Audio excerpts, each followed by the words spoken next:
Asahan na uusisain na rin sa Senado ang Cash Assistance Program ng gobyerno na ayuda para sa Kapos sa Kita Program o AKAP na para kay Senadora Amy Marcos ay biglaan na lamang sumulpot sa 2024 national budget. Ang AKAP ay kabilang sa mga social assistance program ng gobyerno na pinaniniwala ang pambayad sa mga pumirma sa People's Initiative na nagsusulong ng pag-amyenda sa saligang batas o charter change. Ayon sa Senadora, batay sa kanyang mga natanggap na report, 60 bilyong piso ang budget sa AKAP mula sa GAA o General Appropriations Act. Mula sa nasabing halaga, 26.7 bilyong piso ang nakalaan sa DSWD, habang palaisipan pa rin kung nasaan ang iba. Lumutang una isingit lamang ito anya matapos ang Bicameral Conference Committee o BICAM, kahit ang Department of Budget and Management o DBM ay wala ring alam.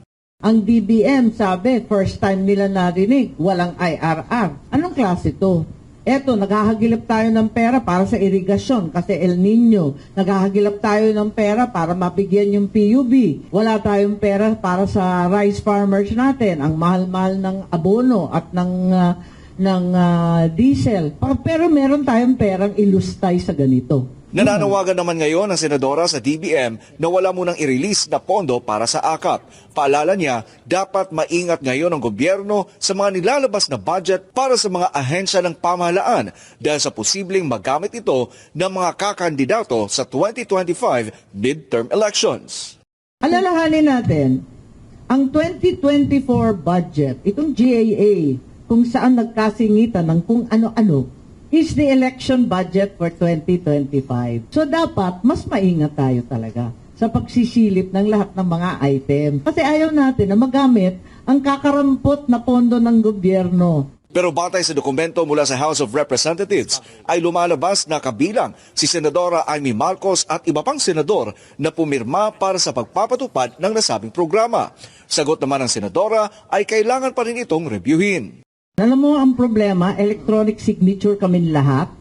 At saka, ang ginagawa ngayon, talagang nilalagay yung signature namin pagkatapos na. Picture taking lang kami. Kaya nga mali itong proseso, malamang kailangan rin aralin natin itong proseso ng BICAM. Sa kabilang banda ay pinanindigan naman ng DSWD na ang AKAP ay nakapaloob sa 2024 national budget at alam ito ng mga senador. Pero ayon kay DSWD Assistant Secretary Romel Lopez ay wala pang nagagastos na pera para sa AKAP dahil sa kawalan nito ng implementing guidelines. We cannot implement itong ating AKAP kasi yun nga rin pong aming isang paglilinaw, not even centavo. Nitong AKAP provision natin, yung naka-earmark sa atin sa DSWD, has been spent. Kasi kailangan po muna nating magkaroon ng malinaw na implementing guidelines.